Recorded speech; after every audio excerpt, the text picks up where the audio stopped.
Keith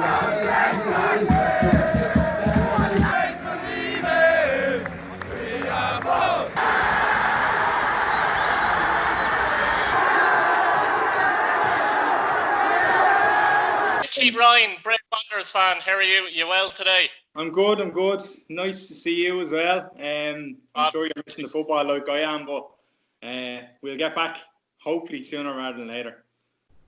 We will indeed. Great to have you on. I love doing these fan views because I love getting different opinions from individual fans of every club. I find that I really enjoy doing it myself, like, to be honest with you. Before we get into the 1 to 11, we'll talk about the current Bray squad. I know we're going to only have 18 games this season by the looks of things, but how would you rate their chances of actually going up? Well, from last year, we've lost a couple of players. Dylan McGlade left. Everyone knows his talent. As frustrating as he was, he put the ball in the net a lot of times for us last season. Hugh Douglas has moved on for whatever reasons. Drogheda have got fine talent up there now. We signed Aaron Barry.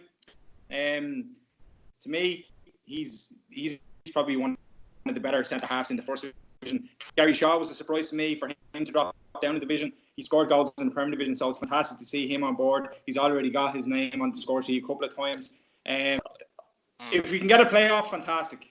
There's a lot of clubs up there. The UCDs, the Drogheds, the Longfords. Longford has signed well. Rob Manley. We'll see how it goes. We'll take it one game at a time. It wasn't a great start for us against Cabinteely. It was a game of two halves, really. They had to win the first half. We had to win the second half. They scored more goals with the win. So, but sure, we'll take it when we get back, and we'll see where it takes us then. Which players would you rate as the highest at the moment of Bray? If you were to pick their three best players in your view, who would you pick this minute in time? Certainly Gary Shaw. He's played in the Premier Division, so he has the talents. I've been impressed with John Ross Wilson at right back first. Signed from Shelbourne in the off season. He is actually kind of taken Luke Boland's place from last year. Luke was a great player for us last season. He was in and out of the side, but when he played, he was committed. Derek Falls as a left-sided player. He's playing a lot of his games lately at left back. But he's committed again going forward. I like him. A lot of lads that go to the matches do slag me like, Derek Daly. But to me, he's one of the more talented players that we have. So yeah. So best memory as a Bray supporter. So best memory. I was young. I was 14. The FAI Cup final probably my best memory from 1999. It was a 3-game series. We had already gone through a 3-game series in the quarterfinals against Sligo. What probably made it more memorable was my uncle Kieran Tarzan O'Brien scored the equaliser in the first replay. Colin Tresson obviously missed the penalty, and Tarzan popped up with the rebound. It was game over. Finn Harps thought he had it won, and then right at the death, we scored the equaliser. So, and then we went on to win the second replay 2-1, with Jason Bourne getting the couple of goals. Finn Harps, I felt sorry for them. Their fans had to travel to Dublin 3 times within a week, and I know they did try and get the game. One of the games changed to Oriel Park. Was probably would have suited their travel arrangements and stuff like that, but certainly that would probably be my best memory as a Bray fan. Absolutely. Do you remember the first ever game you went as a Bray supporter? I wasn't of the age. I would remember obviously from watching footage and stuff like that. John Ryan's superb hat-trick, but I wasn't of the age, and I wasn't in Lansdowne then. As I will say later, like my League of Ireland's kind of season started in '95 when my uncle started playing. My first away game was St James's Gate in the Ivy Grounds, the old Ivy Grounds. So spectacular setting with our bar and stuff like that. But as I say, I kind of started off in 1995 and took it from there, you know. And what happened? Like, how did you get into it as such? Obviously, your dad, you said, brought you. Is that right? Well, it wasn't my dad. It was my mum's brother. Tarzan's my mum's brother. And my mum's brother. Yeah. So she would have followed him all over the country, and I would have tagged along where I could. If it wasn't out playing the streets with my friends playing a bit of ball, I'd be going to the Carlisle to watch him. So that's where everything kicked off. And I loved it from day one. Fantastic. Right, we'll get into your 1 to 11. I'm looking forward to this. I'll tell you what, we'll start off with manager first. What manager would be your favourite manager now of all time with Bray Wanderers? Look, Pat Devlin. Devlin was there for so many years. He won 2 cups. He won First Division titles, Shield titles. I can't not pick Pat. No, I can't not. In terms of the last couple of years, Harry Kenny, for me, had us playing the best football I've ever seen in the Carlisle grounds. That team from 2017, before all the stuff hit the fan, I felt we're going to get a European place. And then obviously the North Korea statements came out and stuff like that, and everything kind of went up in smoke, and we end up finishing 6th. We could have got Europe. I fully believe we could have got Europe. You bet Dundalk 3-1 away from home that year. Bet Derry City 5-0 in McGinn Park. Like, they're stunning results. Not a lot of teams go to Derry and win 5-0. But I'd have to pick Pat Devlin because of what he did for the club over the years and stuff. He definitely my manager. What would your opinion be of Pat Devlin now at Cabinteely? Look, because it's not far. I know it's in Dublin as well, but it's not far from Bray, really. It's a little bit of a derby. It feels derby-ish when they play each other, doesn't it? Yeah. I mean, it's only out the road. It's 10-15 minutes between the drive. Pat's had a few swipes at the club since he's gone into Cabinteely. He's had a few swipes at I think it's been particularly Niall O'Driscoll and the Joey's link and stuff like that. It didn't sit well with me, after what he has done for Bray. But sure, everyone has their own opinion and whatever. You just let him go on, get on with it, Yeah, as you say, he's been fantastic for Bray overall, and no matter where he is, he does a great job. He's just a good ambassador for the league, really, isn't he? Absolutely, yeah. And he was involved with the Irish setup for a few years when Staunton was there as well. So, he's paid his dues to the league. So, it doesn't owe Matt back or anything like that, No. What formation are we going with? I'm going with 3-1-4-2. Ooh, 3-1-4-2. That's good. Something different. I like it. So who's in goal anyway? We'll start off with your goalkeeper. Goalkeeper is John Walsh. John, he had a record at one stage of having consecutive clean sheets for the club. He's just short of 200 appearances as well. He came from Finn Harps. Really good goalkeeper. Played GAA for Wicklow as well. So it was. I couldn't go for anyone else. We had Chris O'Connor, as I said, in 2017 season. We had Peter Cherry. He was there a couple of years. Great talent in the league, but for what John done for Bray, as with Pat Devlin, I had to select John Walsh. He was second to none. Is he a Bray man himself? He is. He's a Wicklow man. Yeah. John's a Wicklow man. So it was fantastic to see over the years to have a lot of local lads playing with the club. And there's a couple actually involved in my team, which I'll suggest later. But yeah, John, you could always rely on him. He was a fantastic talent. I actually remember seeing a game in Ballybofey when he played for Finn Harps against Bray, back in 1996, and but he obviously came home, and he wanted to come home. So, but yeah, he's me number one. How did he end up in Finn Harps? I'm not sure actually. Interesting one. I think he may have worked for Wilkinson Car Sales in Bray, who obviously had links with Derek Wilkinson, who was involved up in Finn Harps. So I think that's how he got involved up there. There it is. You've gone for 3 centre backs. Is that right? 3 at the back. Is it? 3 centre backs. Yeah, I'm tossed up. I'm tossed up between. I was going to select a Bo McKeever, but Bo McKeever, I really only seen him in his later years with Bray. Yeah, so Bo would be, he'd be one of my people that I'd leave out. Jody Lynch, for what Jody Lynch done for Bray. Obviously his brother played for Packy Lynch, so it was born in the family.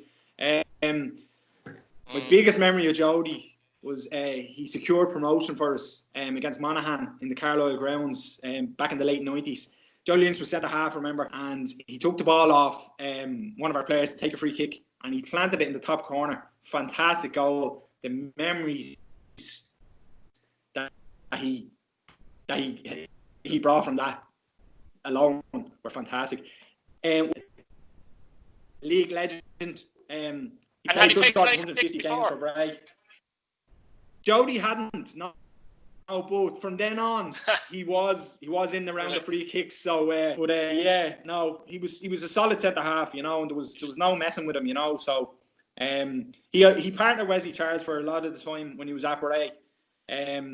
So it was like Wes, you know, everyone knows Wes played for Sligo, but when he came to Bray again, he was solid for us. Nothing got by him. Bit of a tank of a player, so it was fantastic to have him at the club.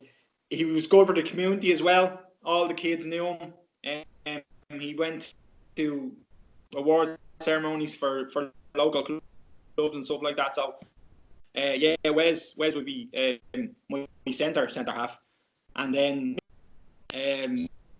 was my team player third of the year option. one year as well, Wes. Wes Charles was, yeah. Colin Tresson got it for, I think it was 4 consecutive years. Like Wes, like he'd head every ball, he'd kick every ball, he'd kick every player. You know, they'd know he was there. You know, so I couldn't fault Wes for his efforts at Bray for everything he did, everything. He was so protective of the players around. Was he? Yeah, I'm not sure of that. I think he made 140 appearances for Bray. So, but it was fantastic. It was a fantastic player. Say again. Definitely in Ireland, anyway. He played more games for Bray than any other Irish club for sure. Yeah, possibly any club in his career as well. But okay. Where are we at? Next centre back. We're going for 3, aren't we? Yeah, Mick Doohan. Like Mick made over two spells, over 300 appearances for Bray. Again, when he came back to Bray, it would have been the twilight of his career. But Mick, again, would kick every ball, head every ball, and he was fantastic as an emergency centre forward as well. I actually remember a game against Pats in 2000, I think it was, and we won 4-1 that day. I went down 1-4-1. Mick scored 2 goals. Unfortunately, Cork City and Shelbourne game didn't go away in Talca Park. But Mick, his Dundalk exploits as well. He won the league title with Dundalk as well. So it's a balanced back four. So we have a left-sided player, a right-sided player, and then Wes in centre half. So where are we going now? Are we going wing backs, or what way have you got it? I've selected a player to play in front of the back four. Right, yeah. Another local lad, Philip Keogh, known as Pip Keogh. Wonderful left foot. Fantastic servant for Bray. Went to Longford. Won 2 cups with Longford Town, and then came back to Bray. Pip could play left-sided of a back four. He could play left wing, but I'd sit him in front of the back four. He actually scored a quite important goal for us against Dundalk in Oriel Park quite a long time ago, actually, and it got us promoted that year. It was in the final minutes. But again, dogged player, has an eye for a pass as well. So he'd be a solid player playing in front of the back three that I would have. He'd be solid playing in front of the back four as well. Did he generally play there in his career, or was he moved around a little bit? he was moved around quite a lot. He would have played centre midfield. He would have played left side of a four. He would have played left back. He would have also played in front of a back four. He wouldn't have made a lot of appearances in this position, but I felt when he played for Bray in that position, there was no one better in that position for me. So that's where he's going anyway. Yeah. So now where are we going? 2 more central midfielders, is it? We'll go with 2 central midfielders. Yeah. A man you know quite well, Eddie Gormley. Oh God, yeah. Eddie Gormley again. Would you believe I forgot about him as such for this list? If you understand what I mean. Yeah. But yeah, I forgot about him. Yeah, go on. When Eddie Eddie was another one that came to Bray in the twilight of his career. You know, he had such a good career at Pats. He was with Bray before the 90s, and then he went over to Spurs. But when he was with us, again, likewise, you could always rely on him. You know, he got around the park. Now Eddie, and I'm sure he'll admit himself, he carried a bit of extra weight in the times, certainly when he was with Bray. But again, you could always rely on him. Scored important goals for Bray, and I couldn't fault his efforts when he was here. He was sent off a few times for us, but you know, Eddie, he'd go in for a challenge. He wouldn't hold off. So you can't fault him for getting sent off for a tackle, maybe rescuing the team to secure a goal against or whatever, you know. But you know, you're right there. Often people talk about his ability on the ball, but they forget that he was just all round quite good. I always thought you could get back at tackles in. Absolutely. Could mix it with the best of them. The aggression stakes, never mind the one of a left foot and free kicks and passing ability. He was. I obviously remember more of Pats in terms of seeing him most weeks, but he was an exceptional midfield player. He'd be a contender probably for my greatest 11 of all time from what I've seen. Like, he'd certainly be in there. But yeah, you're right. He was a fantastic player, a real leader as well. I remember the Pats in Celtic in Parkhead. And himself and Paul Sam were absolutely amazing. Absolutely amazing in the centre of the park. Actually should have won. I remember actually watching that as a kid. Yeah. Probably should have won that game. Yeah, there's a few chances there already. But yeah. Right, next up. Stephen Fox. Stephen Fox, yeah. Absolute warrior of a player. Over 6 foot. Tank. You know, got man of the match in the 99 Cup final.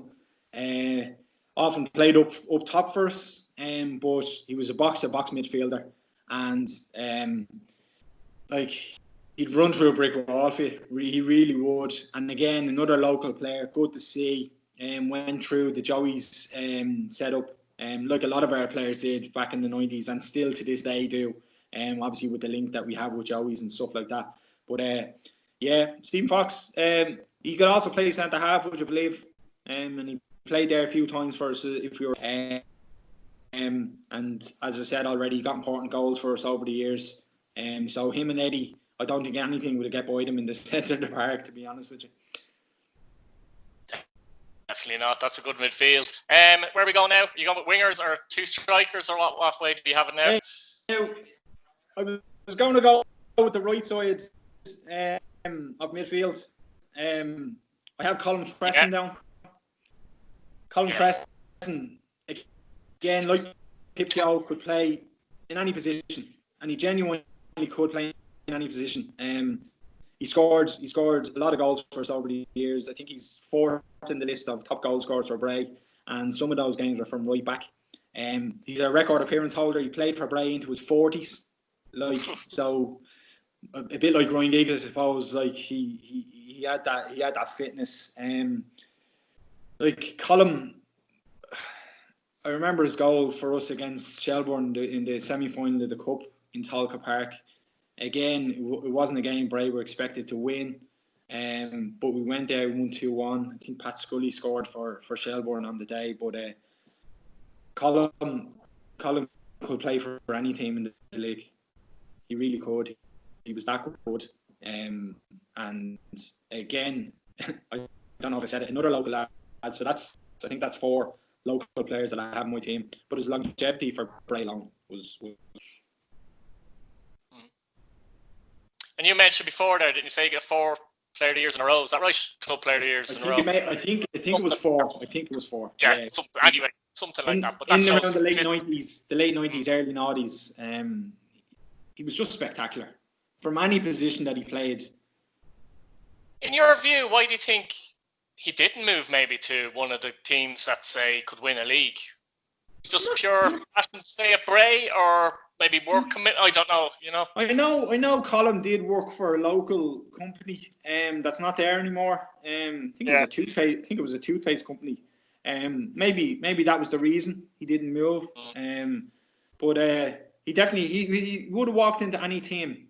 Certainly in my opinion, he would have walked into any team. But for whatever reason, it didn't materialise. But we were happy enough to have him at Bray. Absolutely. No, it's great to see that as well, though, to see actually players stay at clubs, because in the League of Ireland, that's a difficult thing, isn't it? Especially because players are always moving. Sometimes they don't want to move and they're forced to move, and rocking up a pre-season at different clubs. I always say that must be a pain in the, So to have that kind of consistency, I think maybe that's the reason as well. He just said to himself, look, I'm happy here, like playing football here, end of story. Maybe, yeah, as you suggested, like the players are leaving and players could play for 3, 4, 5 Dublin clubs in consecutive seasons, you know what I mean? Yeah. And so, like, it's like to have that dedication to stay with the one club, which, sure, as I said, we were happy to have there, Right, Trevor. Where are you off to next? I'm going to left wing. I'm going to left-sided of the. Yeah, now this lad wouldn't have played left wing first. He would have been more of a left back / left wing back. Morris Farrell, I couldn't leave him out. Now going forward, he probably wasn't the most spectacular of left-sided players, but certainly defending. It was 13 seasons at Bray. He was he had his testimonial at Bray. He was there that long. He had the most spectacular throw of anyone I've ever seen. So that became a danger to other teams. Like it was Rory Delap style, and he just used to throw the ball so far. Again, couldn't have fouled him. He wasn't as much of a local lad as Colin Tresson or Pip Yo, but he wasn't too far away. I think he was in the round Sallyknocken area. I'm not sure, but Morris would be my left-sided player. Yeah, was his throws were they kind of like spear like? I don't know what way. They kind of just loop me along. Yeah, I don't know how people throw them. A lot of players used to complain that he was throwing it with the one hand, but it was just the way he got the ball behind his head. Yeah. And he used to twist it and stuff. It was quite spectacular. That'd be a very good weapon, in fairness, can't it? Absolutely going forward, yeah. Like having a corner kick, yeah. Now, I think we're on to strikers, are we? Yeah. My first striker, Jason Bourne. Jason Bourne, his record speaks for himself. He's a record goal scorer. Obviously went on to play for Ireland. Scored, obviously, as I've mentioned already, the 2 goals in the cup final, the second replay. Very unlucky when he went to England with Cardiff. Got injured. Probably could have made it over there if he had stayed injury free. But Jason, certainly his first spell for us, was absolutely unbelievable talent, and obviously went on to win league titles with Shells and Bows as well. What a goal scorer! And it obviously was born in the family as well, with Robbie Keane, his cousin, and stuff like that. So brilliant for us. You'd argue like there'd be people who saw football long before I saw it as well, but from what I've seen, him and Glenn Crowe are probably the 2 best I've seen. I can't really kind of pick one over the other because they're a bit different as well. Yeah. But you'd have him if he's not in most people's top 2, you'd be surprised. But that was certainly in the 30, maybe 40 years, roughly. You know, that kind of way. Yeah, He said brilliant goal scorer and stayed at Bray longer than people thought he would as well, which was fantastic as well. Because he could have went a lot sooner, couldn't he? In fairness. Yeah, he was plucked out of non-league by Devo from Crumlin United, I think it was. And I remember his last game in his initial spell was against Shelbourne in the park, and we all else were in for him, and for a small fee, and not shot it again. Nothing, you know. He did. As I said, we were great. We were a good team. We were a good club to get players from non-league. And Jason was certainly up there with the talent that we plucked from non-league, you know. Yeah, maybe some pick in fairness. Who would you put the credit down to? Was it Devlin or? I think he was. I think Devo's assistant Martin Nugent. Yeah. I think he scouted him and said you need to get this guy. And that's the story I've heard over the years anyway. But Devo, he kind of put his arm around him.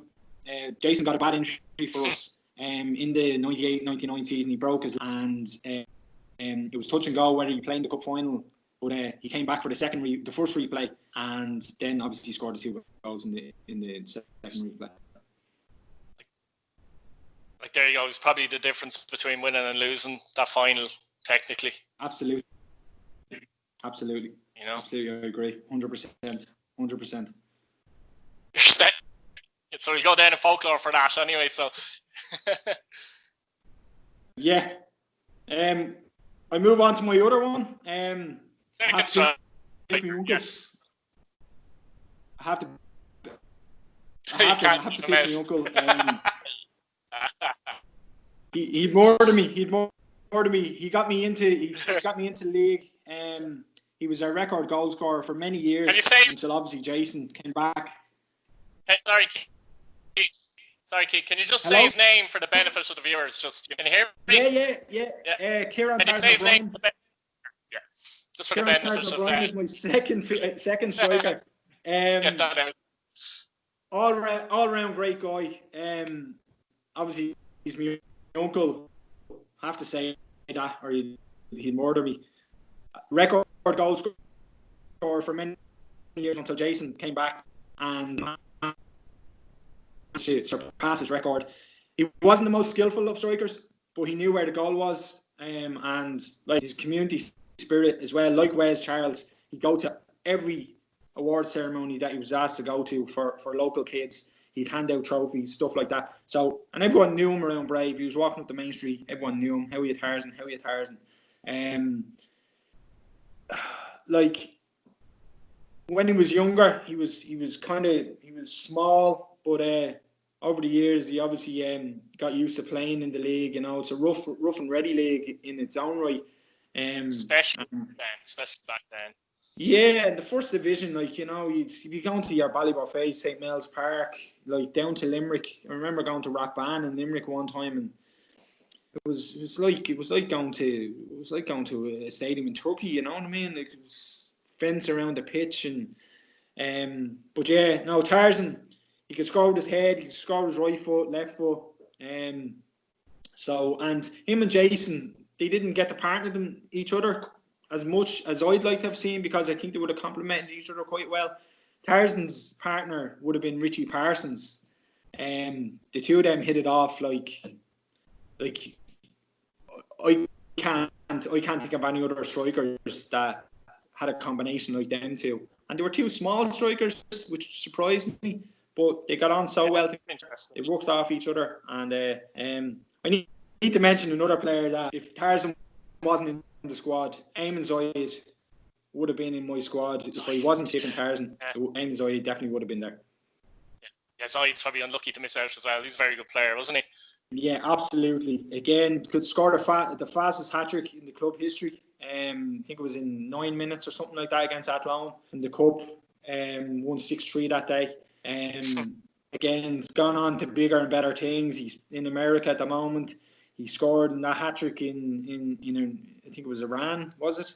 In front of 100,000 people, but done brilliant stuff for the club. Came through the Joey's system as well. Went to Leicester, then came back again. Another Devo coup. So we mentioned Eamon Zaid there. Any other honourable mentions before we go? I'm going to go back to the 2017 season. I mentioned Harry Kenny already. As you can see from my players, a lot of them had a lot of appearances for Bray.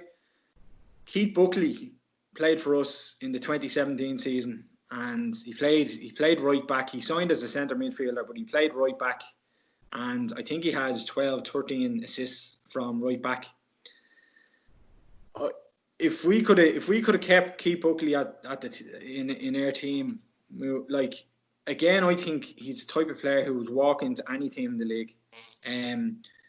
Like, for him to fill in at right back for a couple of games and then to cement his place there for the whole season and to get 12, 13 assists from right back. How he wasn't in the team that season, I will not know. He was just, and he was only there for one season. He left, obviously everything happened and the money ran out and stuff like that, and we won't go into that now, but yeah, definitely Keith Buckley. Like, there's a few players. Robbie Coyle was a great left-sided player for us over the years. I've already mentioned Paul McKeever as a centre half, but people will probably see this and say, why didn't you mention any of the 1990 team or whatever?